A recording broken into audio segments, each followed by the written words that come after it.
이제 시편 읽는 말씀이 끝났고요.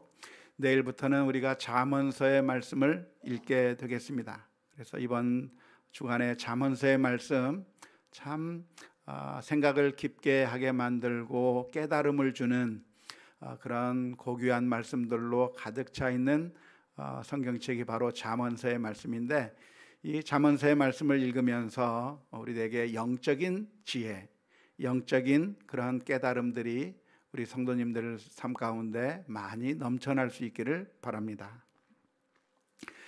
잠언이라고 하는 이 말씀은 잠언으로 구성된 말씀이죠.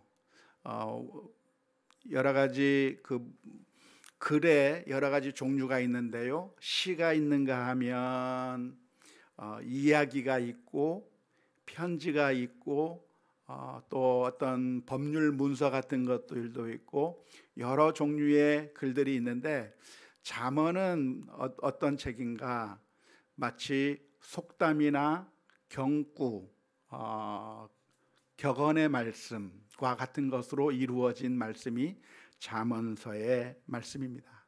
이 잠언서가 가지고 있는 특징은 아주 우리들에게 유익한 것이라고 할 수가 있겠는데요. 짧은 그 말씀들을 모아놓은 것이 잠언인데, 이 짧은 말씀들이 길이는 짧지만 그 우리들에게 주는 그 영향력은 굉장히 깊고 우리들의 마음속 깊은 곳에 새겨지게 만드는 그런 효과가 있습니다. 자고로 길면 별로 효과가 없어요. 그래서 짧으면 짧을수록 우리에게 기억에 남게 되고, 그리고 우리들의 마음속에 각인이 아주 잘 되는 그런 말씀이 짧은 경구의 말씀이라고 할 수가 있겠는데요. 예를 들어서 어렸을 때부터 습관을 잘 들여야, 그래야 그 습관을 잘 기르고 바른 삶을 잘 교육을 잘 시켜야, 그래야 그 사람이 어렸을 때 배운 그것이 늙어서도 그 평생에 그 사람의 길을 바르게 인도할 것이다 라고 이렇게 길게 설명하는 것보다 속담 한마디, 경구 한마디를 던지는 게 훨씬 더 우리들의 마음 가운데 와 닿는 것이죠. 무슨 말이 있습니까? 바늘도둑이 소도둑 된다, 그런 얘기를 한번 던져놓으면 그렇구나, 어렸을 때 바늘도둑을 하게 되면 결국에는 커서 소도둑이 될 수 있겠구나, 어렸을 때부터 정말 바른 삶을 살아야 되고 어렸을 때부터 참 제대로 잘 사는 삶을 훈련시키는 것이 그 사람의 평생을 좌우하는 것이고 그 사람의 평생의 길을 인도한다고 하는 그런 교훈을 주기에 아주 충분한 것입니다. 그래서 우리가 쓰는 여러 가지 표현들 가운데 이 잠언, 격언, 이런 표현들은 정말 우리들에게 가슴 속에 깊이 박히게 되는 그런 표현들이 바로 이런 격언의 말씀, 잠언의 말씀이라고 하겠습니다. 그래서 우리가 이 잠언서의 말씀을 읽을 때 그 한 구절 한 구절이 우리들에게 많은 유익을 주고, 그 말씀을 깊이 묵상할 때 우리들의 삶이 정말 옳은 길로 갈 수 있게끔 만들어주는 아주 좋은 말씀이 잠언서의 말씀이라고 하겠습니다.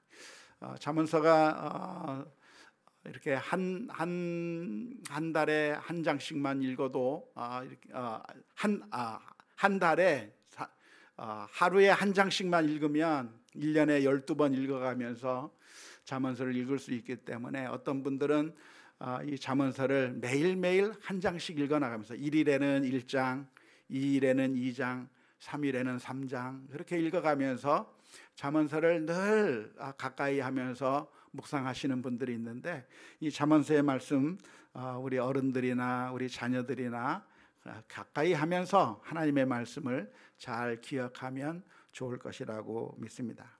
아무튼 이번 한 주간 동안에는 우리가 잠언서의 말씀을 읽게 되었는데요.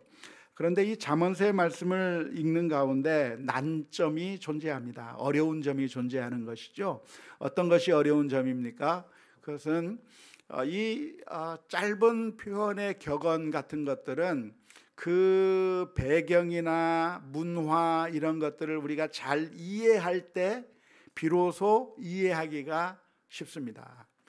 자라보고 놀란 가슴, 소뚜껑 보고 놀란다라고 했을 때 이거 우리 한국 사람들은 다 이해하겠지만 소뚜껑을 잘 모르는 외국인들에게 이런 말을 하면 그 말이 제대로 잘 이해가 되지 않는 것과 마찬가지로 잠언서에 있는 이 표현의 말씀들이 이스라엘의 문화와 관습 이런 것들에 우리가 익숙해져 있지 않으면 도대체 이게 무슨 말씀인지 잘 이해하기 어려운 그런 어려운 점이 있습니다.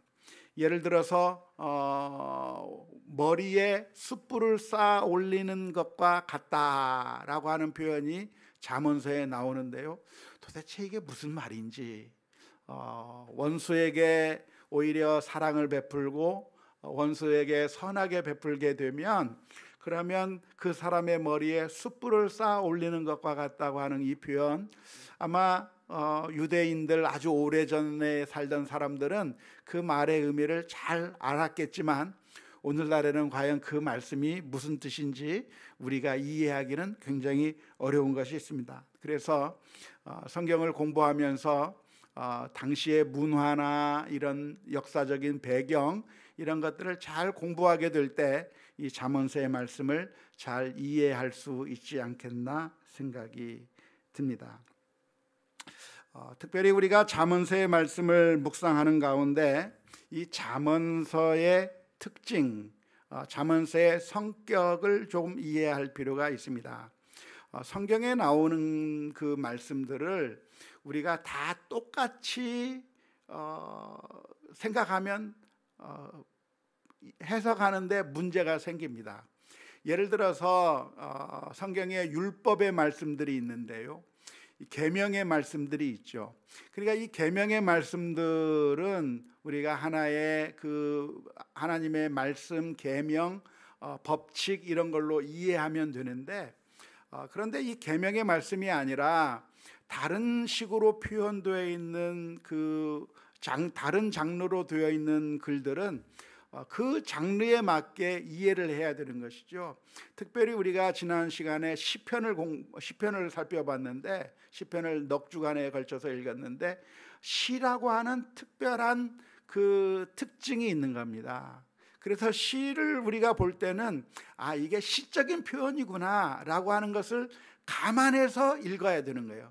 이게 시적인 표현이구나 라고 하는 것을 이해하면서 하늘이 노래하고 뭐 이렇게 한다 그렇게 하면 이게 정말로 하늘이 정말 노래하는 것이 아니라 이게 어떤 상황을 시적으로 표현한 것이구나 라고 이해해야 되는 것과 마찬가지로 우리가 잠언을 이해할 때도 이 잠언의 성격을 잘 알고서 이해해야 되는 거죠. 편집글은 편집글의 형식을 잘 이해해서 이해해야 되는 것과 마찬가지입니다.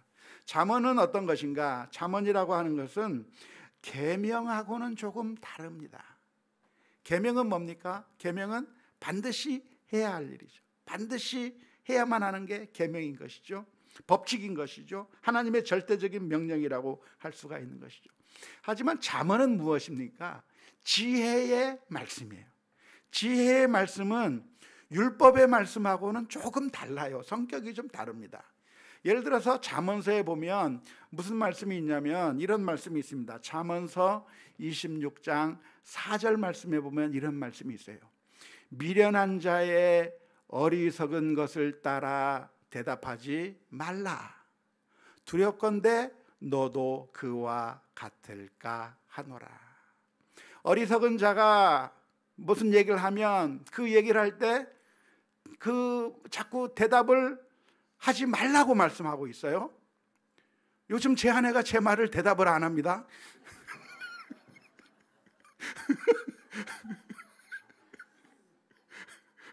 이게 무슨 뜻인지 상당히 헷갈리고 있습니다. 그런데 바로 그 뒤에 말씀인 잠언서 26장 5절 말씀에 보면 이런 말씀이 있습니다. 미련한 자에게는 그의 어리석음을 따라 대답하라. 두렵건대 그가 스스로 지혜롭게 여길까 하노라. 미련한 자에게는 그 미련한 자가 어리석은 말을 하면 대답하지 않을 게 아니라 대답해라 라고 하는 말이 잠언서 26장 5절 말씀에 있는 것이죠. 26장 4절과 5절 바로 앞뒤에서 미련한 자가 말을 하면 그 말에 따라서 대답을 하지 말라고 4절에 돼 있고, 그 대답을 하라고 하는 말이 5절에 있는데, 대답을 해야 됩니까? 하지 말아야 됩니까? 예? 이게 성경이 모순인가요? 왜 이런 이렇게 정반대의 말이 기록되어 있는 이유가 무엇입니까? 그것은 이 잠언의 말씀이 율법이 아니기 때문에 그래요. 계명이 아니기 때문에 그래요. 계명은 예를 들어서 도둑질하지 말라 그러면 도둑질하지 않아야 되는 겁니다. 하지만 잠언의 말씀은 무엇인가? 잠언의 말씀은 상황에 따라 이럴 수도 있고 이런 상황에서는 저럴 수도 있는 거예요. 그러니까 이 잠언서의 말씀을 읽으면서 이런 상황에서는 이렇게 적용할 수도 있고 저런 상황 가운데서는 저렇게 할 수도 있는 겁니다. 그래서 그 상황을 잘 기억하면서 대답을 해야 할 때도 있고 대답을 하지 않아야 할 때도 있는 거예요. 그래서 대답을 안 하는 게 저를 무시하는 건 아니겠죠? 그렇게 생각하고 싶습니다.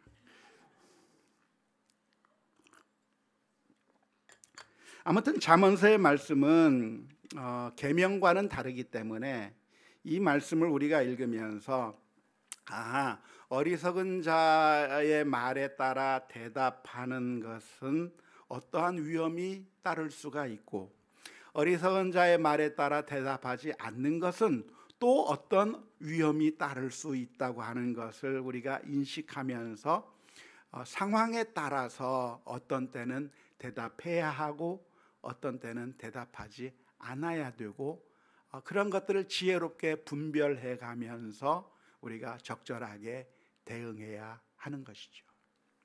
우리 교회에 새 교우들이 종종 방문하고 있습니다. 제 설교가 좋아서 방문하는 걸까요? 그건 아닌 것 같고 주차장이 넓어지니까 사람들이 오는 것 같습니다. 사람들이 한 명씩 오는데 그런데 그때마다 우리가 그 새 교우들을 어떻게 환영해주고 어떻게 반갑게 맞이해주는 것이 좋을까요? 어떤 사람의 경우는 환영한다고 하고 관심을 가져주고 그리고 이렇게 접근해 주면 도망가 버려요. 근데 어떤 사람은 그렇게 하면 도망갈까 봐 좀 조심조심하고 그래서 혹시 도망가면 부담 줄까 봐 조심스럽게 이렇게 했더니 아이고 이 교회는 사랑이 없네 하고 또 가버려요. 도대체 어떻게 하면 좋을까요? 이런 사람도 있고 저런 사람도 있는 그걸 지혜롭게 분별해서 이 사람은 조금 더 가까이 다가갈 필요가 있구나.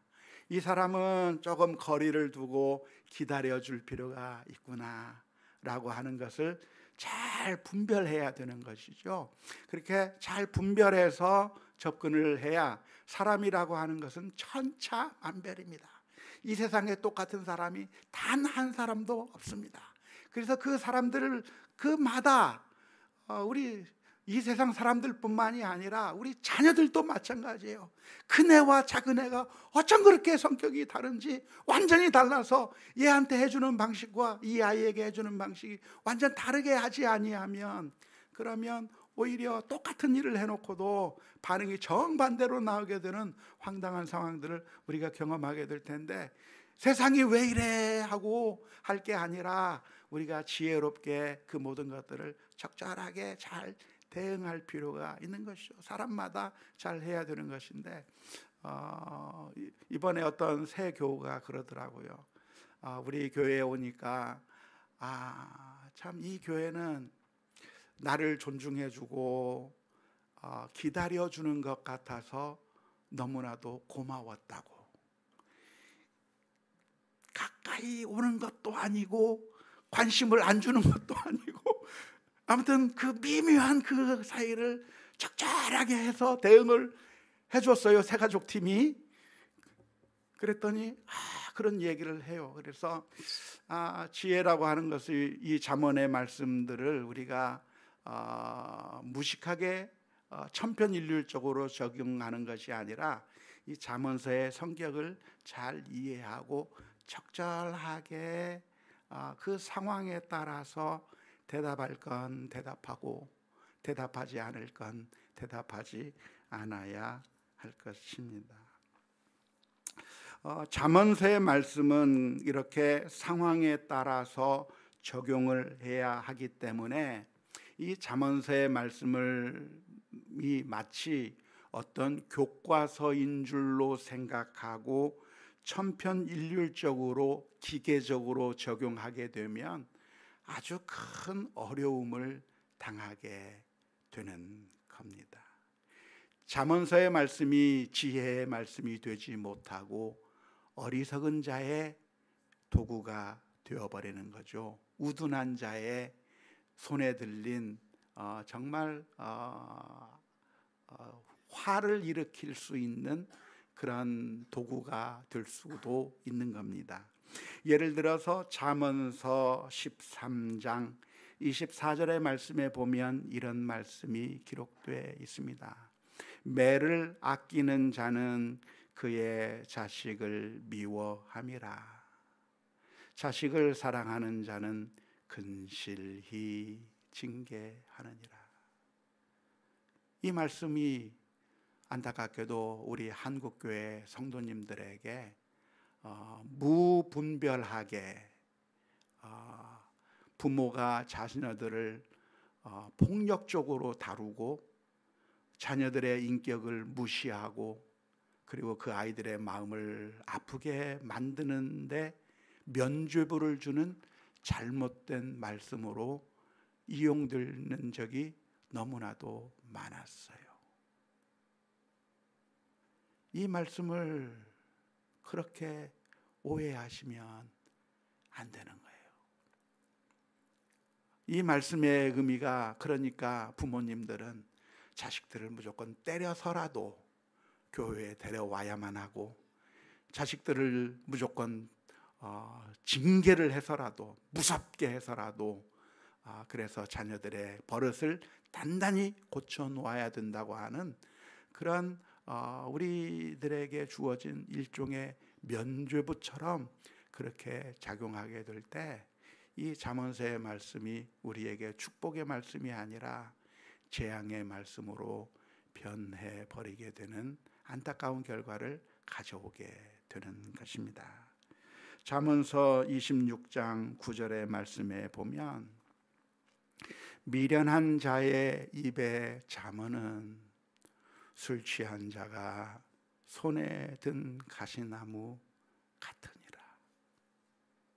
잠언을 들었는데, 잠언의 말씀을 사용하고 있는데 미련하게 적용하고 미련하게 이것을 분별하지 못하고, 사람마다 다 다르고 모든 상황이 다 다른데 그 사람에 대해서 분석해 보지 못하고 접근해 보지 못하고, 정말 이 사람이 어떤 종류의 사람인가, 우리 자녀가 어떤 사람인가를 제대로 분석하지 못한 채 그냥 잠언서의 말씀을 듣고서 그냥 천편일률적으로 기계적으로 접근해 버리면 그 잠언의 말씀이 복된 말씀이 아니라 술 취한 자가 가시나무를 들고 난동을 부리는 것 같은 똑같은 결과를 가져온다고 하는 사실을 우리가 기억하면서 하나님의 말씀을, 특별히 잠언서의 말씀이 우리들에게 많은 유익을 주기는 하지만 이 유익의 말씀이 우리가 분별해서 지혜롭게 사용하지 않으면 안 된다고 하는 사실을 기억해야 할 것 같습니다. 저도 그렇게 잘 못해가지고 지금 와서 깨닫는 거예요. 지금 와서. 애들 다 떠나고 난 다음에 우리 교회의 젊은 세대들은 그러지 말기를 위해서 가르쳐주고 있는 것이죠. 잠언의 말씀은 무엇입니까? 잠언의 말씀은 특별히 잠언서 1장 1절에서부터 7절까지의 말씀이 잠언서의 서론이며 핵심격인 말씀입니다. 잠언서 1장 1절에서부터 7절 말씀 다시 한번 보면, 다윗의 아들 이스라엘 왕 솔로몬의 잠언이라. 이는 지혜와 훈계를 알게 하며 명철의 말씀을 깨닫게 하며 지혜롭게 공의롭게 정의롭게 정직하게 행할 일에 대하여 훈계를 받게 하며 어리석은 자를 슬기롭게 하며 젊은 자에게 지식과 근신함을 주기 위한 것이니, 지혜 있는 자는 듣고 학식이 더할 것이요 명철한 자는 지략을 얻을 것이라. 잠언과 비유와 지혜 있는 자의 말과 그 오묘한 말을 깨달으리라. 여호와를 경외하는 것이 지식의 근본이거늘 미련한 자는 지혜와 훈계를 멸시하느니라 라고 말씀해 주고 있는데요, 이 1절에서부터 7절까지의 말씀이 잠언서의 서론격이며 또한 잠언의 핵심을 담고 있는 말씀이라고 하겠습니다. 잠언의 목적이 무엇인가요? 잠언의 목적은 지혜롭게 하기 위한 것이죠. 듣고 깨닫게 만들기 위한 말씀이 잠언인 것이죠. 슬기롭게 지혜롭게 살도록 만들어주는 그런 말씀인데, 이 잠언서의 핵심이 무엇인가? 이 잠언서의 핵심이 무엇이냐면 7절입니다. 여호와를 경외하는 것이 지식의 근본이거늘 미련한 자는 지혜와 훈계를 멸시하느니라. 하나님을 경외하는 게 지혜라고 하는 것을 기억해야 됩니다. 지혜가 뭐냐? 지혜는 다른 사람들보다 영리하게 꾀를 내서 뭔가를 편리하고 더 유익을 얻고, 그리고 이 세상에서 잘 살기 위한 그런 얄팍한 지혜를 지혜라고 말하는 것이 아니라, 지혜의 핵심이 무엇이냐 하면 하나님을 경외하는 게 핵심이라는 거예요. 경외가 뭐예요? 경외, 성경 말씀에 이렇게 우리가 평상시 안 쓰는 단어가 있어가지고 그래서 우리가 이해하기 어려운데, 경외한다고 하는 이야기는 두려워하는 거예요. 하나님 두려워할 줄 아는 게 그게 지혜다는 것이죠. 그래서 하나님을 두려워할 줄 알기 때문에 죄를 안 짓는 게 지혜예요. 하나님을 두려워할 줄 알기 때문에 악한 일을 하지 않는 게 지혜예요. 하나님을 두려워하기 때문에 사랑을 베푸는 게 지혜예요. 하나님을 두려워하기 때문에 요셉이 그 보디발의 아내의 유혹 가운데서 다른 사람들이 보지 않는다고 할지라도 하나님 앞에서 내가 이 악을 행할 수가 없다, 하나님을 두려워하지 않고 그 자리를 피하는 게 지혜가 되는 것이죠. 그래서 지혜라고 하는 것이 무엇인가? 잠언서의 말씀이 무엇인가? 그 수많은 말씀을 단 한마디로 요약하면 하나님을 두려워하는 것이 지혜라고 하는 사실을 기억하며, 우리가 하나님 앞에서 하나님이 계시다고 하는 사실을 알고 하나님 앞에서 믿음으로 살아가는 그런 지혜의 말씀을 우리가 가져야 될 줄로 믿습니다. 마지막으로 잠언서는 여러 가지 축복의 말씀, 우리를 향해서 주는 여러 가지 성공의 말씀들이 많이 기록되어 있습니다. 예를 들자면 마땅히 행할 길을 아이에게 가르치면 그 아이가 늙어서도 그것을 떠나지 않을 것이다 라고 하는 그런 약속이 기록되어 있는 것이죠. 이런 식의 약속들이 많습니다. 의롭게 살면 복을 받을 것이다, 부모를 공경하면 땅에서 장수할 것이다, 부지런하게 살면 그러면 성공할 것이다, 부자가 될 것이다, 게으르게 살면 망하게 될 것이다, 등등. 우리가 어떻게 살면, 어떻게 지혜롭게 살면 어떤 결과를 가져오게 될 것이다, 선하고 좋은 결과, 부자가 되기도 하고 성공하기도 하고 장수하기도 하고 땅을 차지하기도 하고 이 세상에서 승리하는 그런 결과를 가져오게 될 것이다. 우리가 만일 이런 삶을 살게 되면 이런 결과를 가져오게 될 것이라고 하는 말씀들이 잠언서에 보면 많이 기록되어 있는 것이죠. 잠언서 10장 4절 말씀도 예를 들자면 이렇게 되어 있습니다. 손을 게으르게 놀리는 자는 가난하게 되고 손이 부지런한 자는 부하게 되느니라. 그러니까 이런 말씀들을 보면서 우리는 하나의 그 원리를, 이 잠언서를 보면서 성공하기가 쉽습니다. 그러니까 성공하려면 어떻게 해야 되는가? 부지런해야 된다. 성공하려면 어떻게 해야 되는가? 하나님을 경외해야 된다. 성공하려면 어떻게 해야 되는가? 부모를 존경해야 된다. 존중해야 된다. 의의 길을 걸어가야 된다. 이런 일종의 도식을 우리가 이끌어내고 그 도식을 설교하기도 하고 그 도식을 자꾸만 이야기하는 경우가 있습니다. 하지만 잠언서에 나오는 이 축복의 말씀들, 약속의 말씀들은 하나의 공식이라고 생각하시면 안 돼요.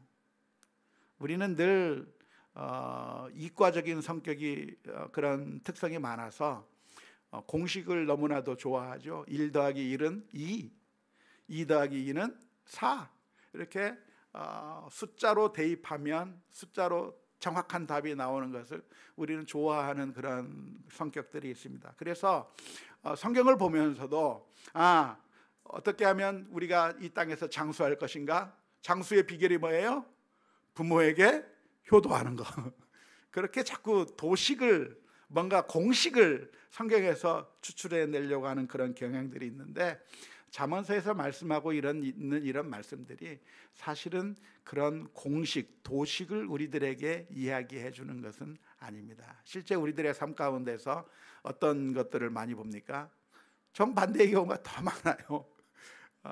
하나님을 모른다고 하는 사람들이 오히려 다 잘 되고 떵떵거리면서 살고 편안하게 장수하면서 사는 사람들 많이 있고, 악을 행하는 사람들이 오히려 잘 되는 경우도 정말 많고, 우리가 살아가는 삶 가운데서는 이대로 되지 않는 것들을 너무나도 많이 보게 되는 것이죠. 그리고 그것을 보면서 성경 말씀이 잘못됐나 그렇게 생각할 것이 아니고, 사실은 이 세상에서는 이런 결과가 나오지 않을 수 있겠지만, 그러나 우리는 영원을 바라보는 그런 관점을 보아야 된다라고 하는 그 시각을 가져야 됩니다.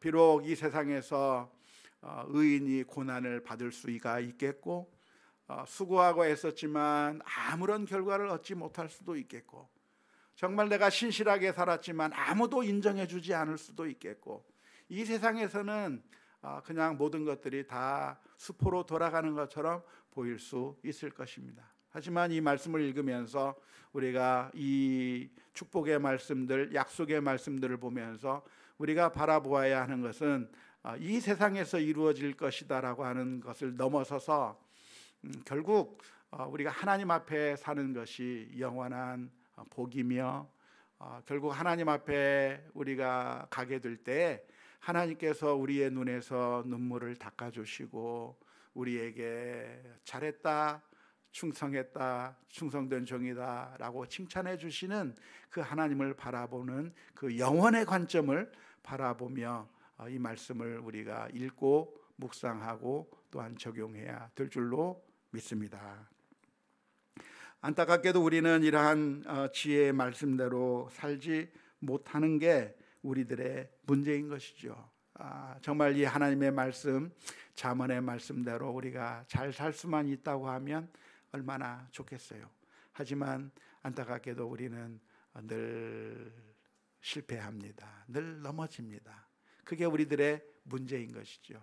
그래서 우리는 이 말씀들을 보면서 예수 그리스도께서 왜 이렇게 연약한 우리를 위해서 오셔야만 했구나라고 하는 사실을 다시 한번 성경을 통해서 발견하고 주님을 우리의 마음속에 모시면서 주님께 소망을 거는 그런 성경 읽기가 되어야 될 줄로 믿습니다.